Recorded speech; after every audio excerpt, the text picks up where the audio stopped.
Welcome to our new study of the book of Job. I'm so glad you're joining with us on this journey together. Over the next several weeks, we're going to unpack this incredible book of the Bible, the book of Job. I think probably a good place to start in a conversation around the book of Job is to actually start by thinking about what it is we know about the book and what we maybe need to learn differently about the book. In other words, there's a lot of views about the book of Job out there and a lot of common understandings about the book, but they're actually incorrect. They misunderstand the book of Job in pretty significant and important ways. And one of the things I want to do in this study together over the next several weeks is not only to show you what the book of Job says, but also to show you what the book of Job does not say, what it's not about. And by understanding what it's really about, I think it has the potential to really unlock and potentially change the way we think about this book, and also change the way we think about God and how we relate to God in our lives, and therefore potentially kind of change the way we might live. Now, this graphic is kind of the theme, and this subtitle that we have here, Do We Worship God or the Goods He Gives Us, is going to be explained as we walk through this conversation around the book of Job. But I want us today to start in kind of a fun way, with a little bit of a quiz. If you were in the classroom, I'd be handing this out to you. If you want a printed copy, I'm happy to send you one. But I want us to kind of start at the beginning of our study together so that we can get a sense of what everybody really already knows about the book, a pre-course quiz, a kind of a true-false quiz. And these questions are not trick questions. They're built on the way people kind of commonly understand the book. And so what I want to do is I want to walk through 5 questions. As you look at each one of these, you're welcome to pause and think about what you think the answer is, and then mark the answer. But they're going to do 5 true-false questions. And as we get started, I'd like for you to take a moment and answer these. Starting with number 1, Job, true or false? Job was not Jewish, but he was an Israelite. True or false? Job was not Jewish, but he was an Israelite. Number 2, although it's hard to imagine, true or false, God allowed the devil not only to come into God's presence, but also to harm Job. True or false? Number 3, one of the great truths of Job, as sung in Handel's Messiah, speaks of Jesus when it says, I know my Redeemer lives, and I will stand with him on that day. True or false? Number 4, the book of Job is all about Job and was written to show us a model of a patient sufferer. Number 5, true or false? This is the final one. Thankfully, the book of Job was written to explain why God allows bad things to happen to good people. If you want to, you can pause it, take a moment, answer each one of those questions, and we're going to give you the answers to those a little bit later as we walk through this study together today. Today we begin with this, lesson 1, why should we study the book of Job? I can remember traveling a few years ago and stopping at this place. I took a picture.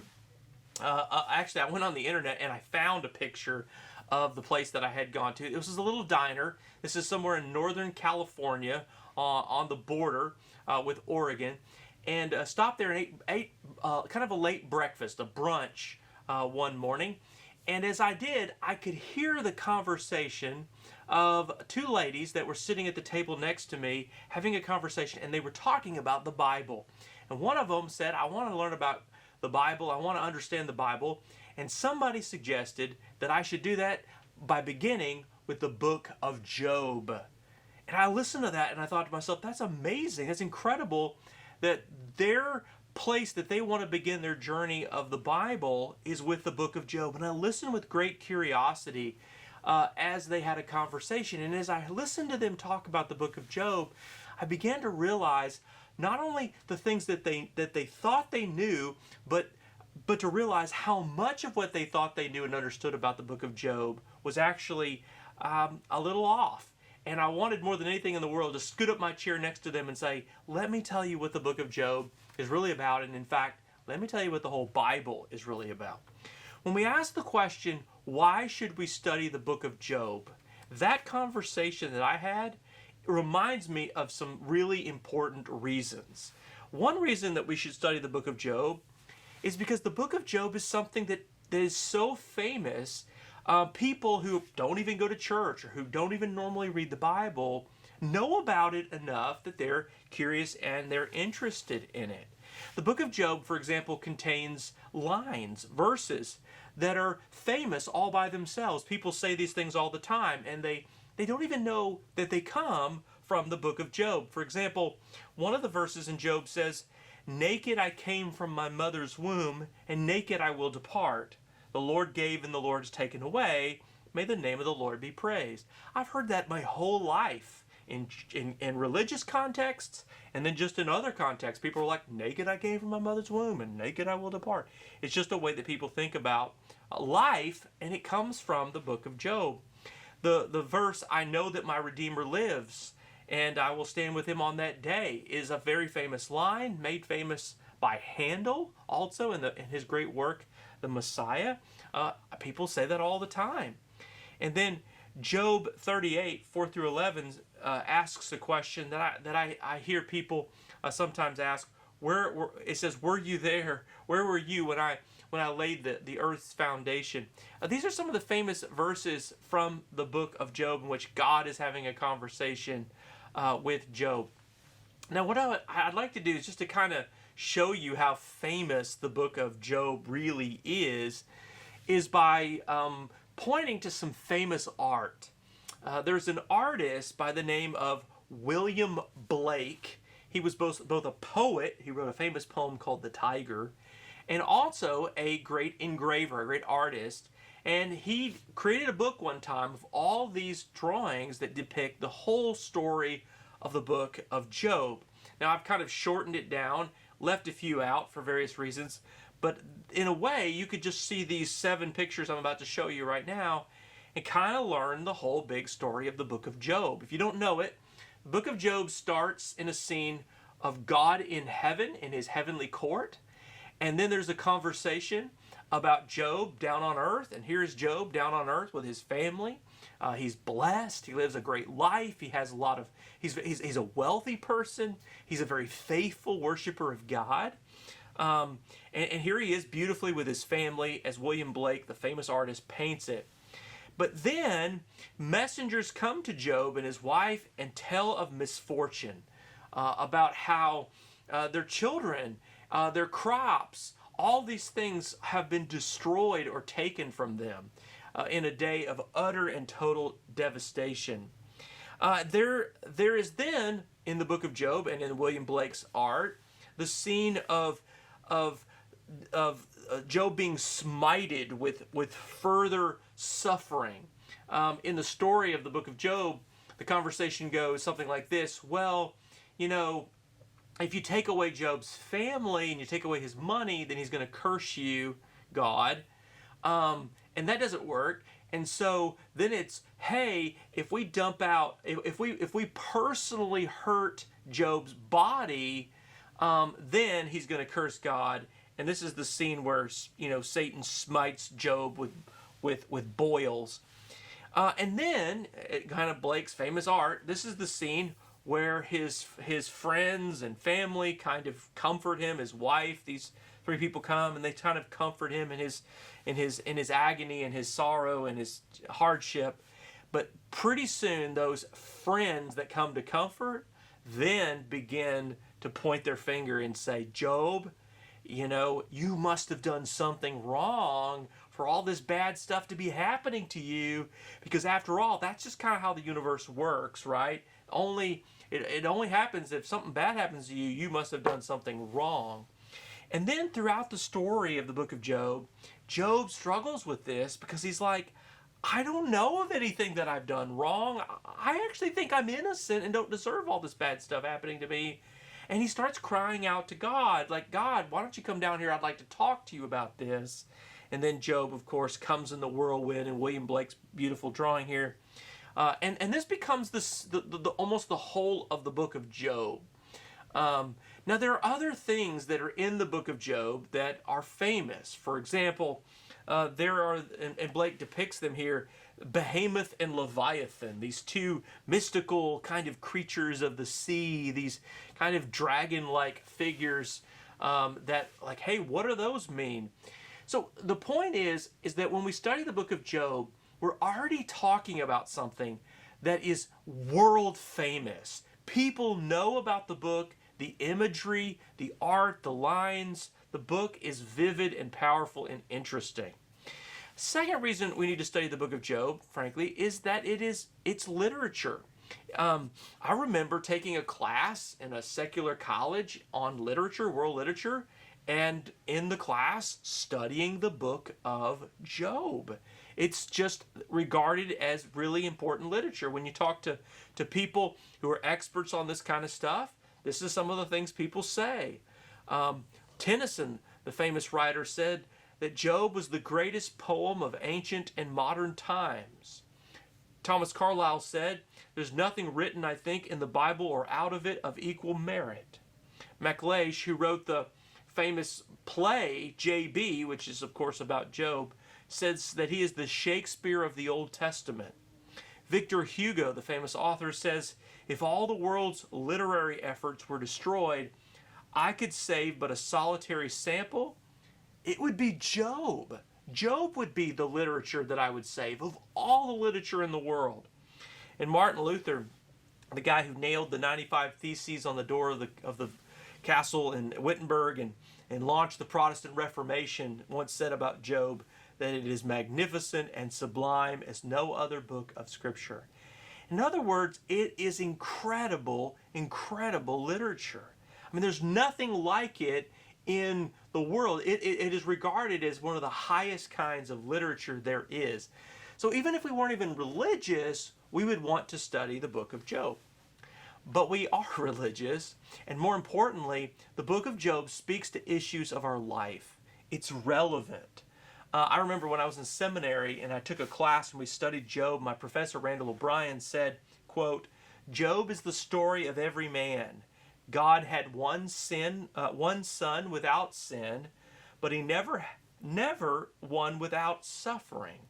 Sooner or later we all hurt, and the book of Job is about that. What can be said about suffering and faith?" See, this is how the book of Job starts to become relevant in our lives, is because when we start to read it, we relate to the man. We've suffered. We've gone through hard times. We've asked hard questions. We can relate to some of the hardest questions that Job, the book, brings to our attention. One of them, how do I deal with grief? How do I deal with pain? How do I deal with loss? The moment you experience those things in your life, you find yourself suddenly going, I wonder what Job has to say about this kind of thing. How can I make sense out of senseless suffering? That's a huge thing that Job struggles with in the book. If God is all powerful and good, then why? Have you ever asked that question? Why, God? Why do you allow bad things to happen to good people? Why do you allow evil to exist? If you're all powerful, just stop it, right? Why is there a devil? I mean, for goodness sakes, you're God, you're all powerful. Why don't you get rid of these things?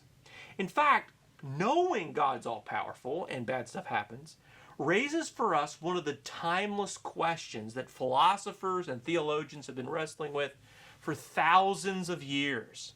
It's called theodicy. Theo means God.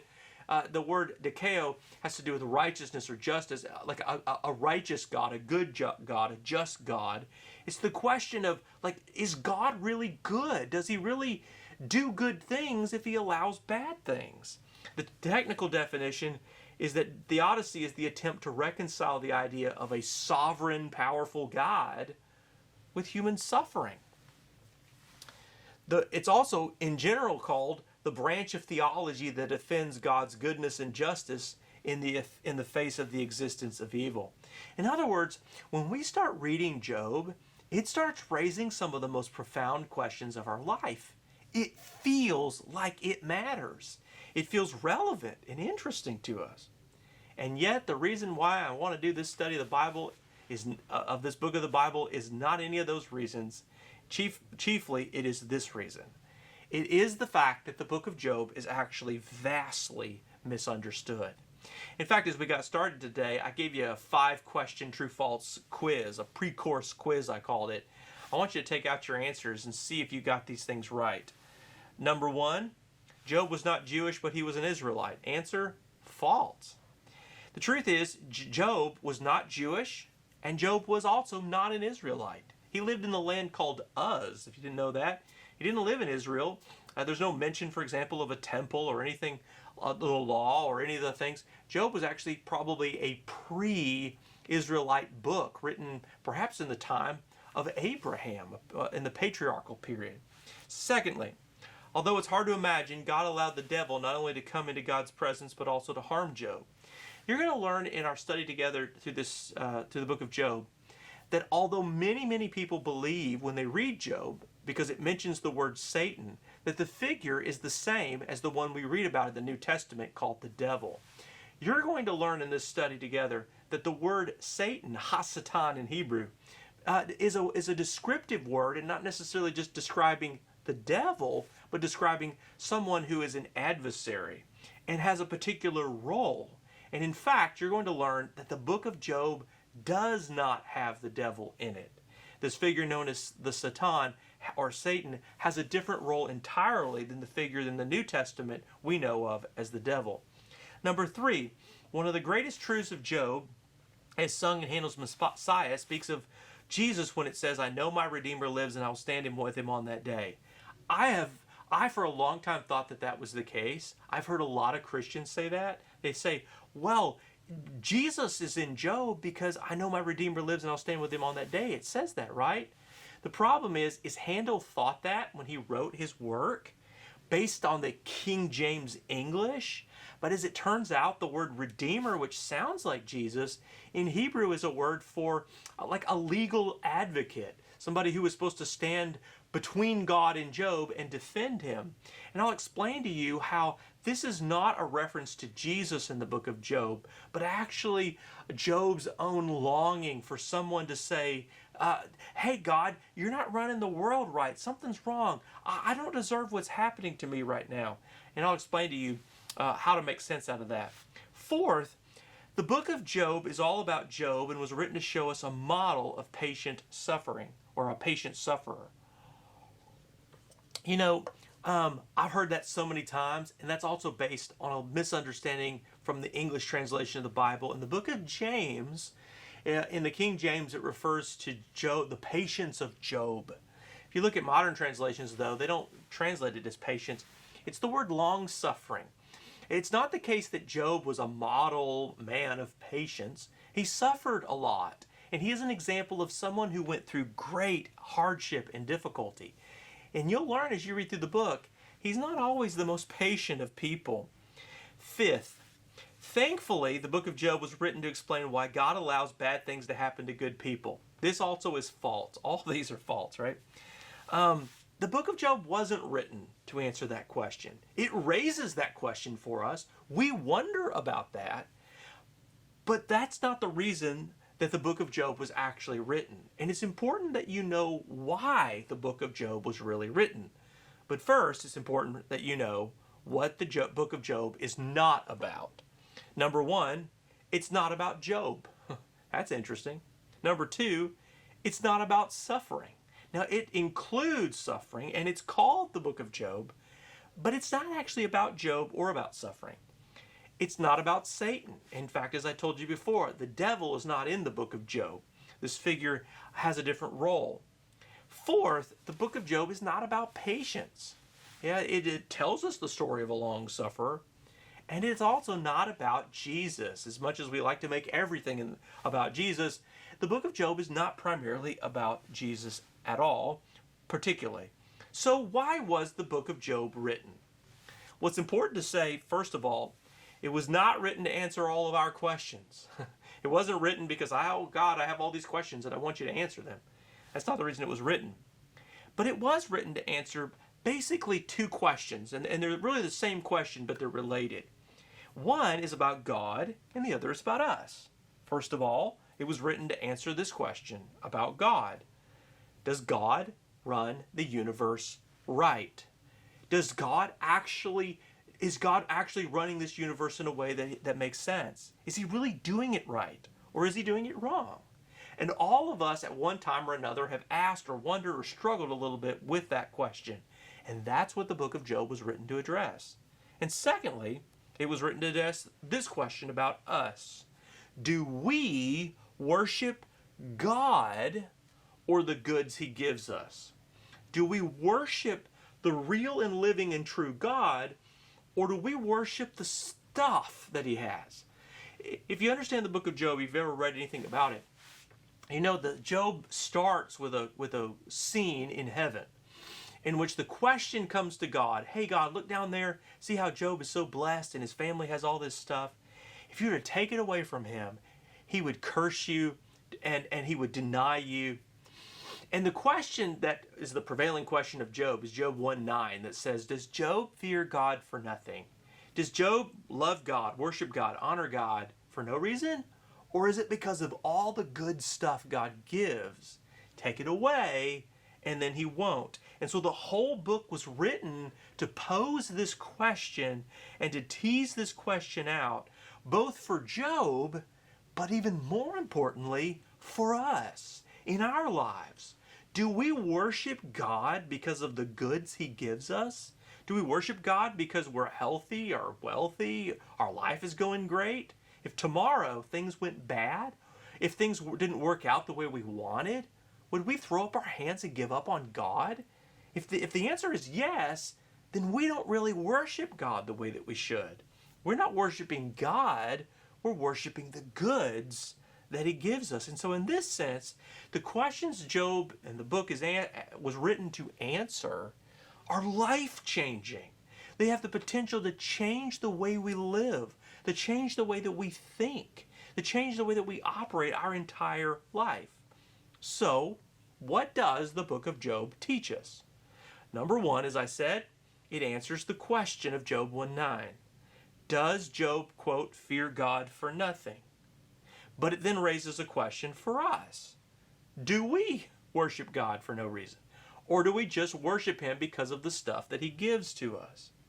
Now the whole book, and it's better to think of this book as more of like a scenario than it is to think of it as just a historical document and we're trying to scratch our head and figure out all this stuff.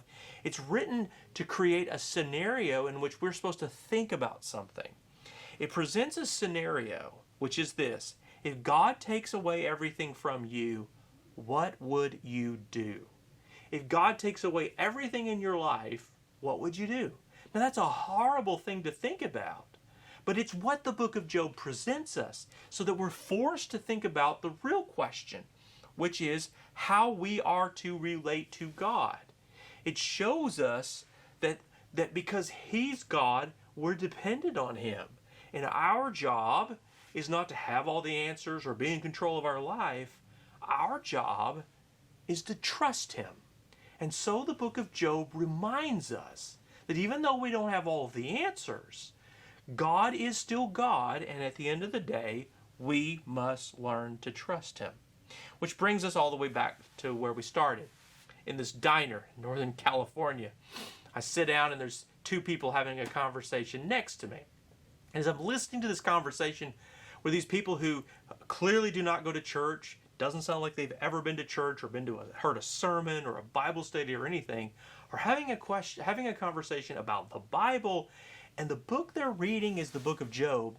Something amazing happened to me in that moment. I realized that there is a world of people out there who don't know about God, Jesus, and the Bible, but they're interested in a particular part of it because they're interested in the questions that the book raises. And one of those books is the book of Job. How fascinating. There's the potential, by studying the book of Job, understanding it, that one day you may be sitting in a restaurant like this one, and someone next to you may raise a question about the Bible, and you could speak into their lives in a way that would help them to understand more clearly about who God is. Simply put, it gives you the opportunity to share your faith. There's the potential to even lead someone to salvation. In other words, we should study the book of Job because actually it's evangelistic. It helps people understand who God is. But also on the reverse side of it, if we don't get this book right, we have the potential, rather than to help people discover who God is, we have the potential to harm them by giving them the wrong information. And the truth is, as you learned in the quiz, most people get Job wrong. I don't want you to get Job wrong in your life going forward. And so over the next these next 6 weeks, we're going to be walking through this series. This is our schedule. Today we start with Why Study Job. If you're watching this on September the 4th and you're right along with us, next week, September the 11th, as I'm saying this, I'll record the next lesson and we'll have it live in person on our campus, where we'll talk about, is the devil in the divine assembly? And we'll start to unpack and read the book of Job. After that, is God in the dock? Does Job have friends in low places? Who's wrestling with dragons? And where is God when it hurts? All right, I want to give you a little bit of homework, okay? I want you to read, if you've never done this, Job chapter 1, Job chapter 2. Maybe you've done it before, just need a refresher. Read those chapters again. It's where we're going to pick up next time as we continue our study of why study the book of Job. And the answer is, we should study the book of Job because we're trying to answer this question: do we worship God or the goods that he gives us? See you next time.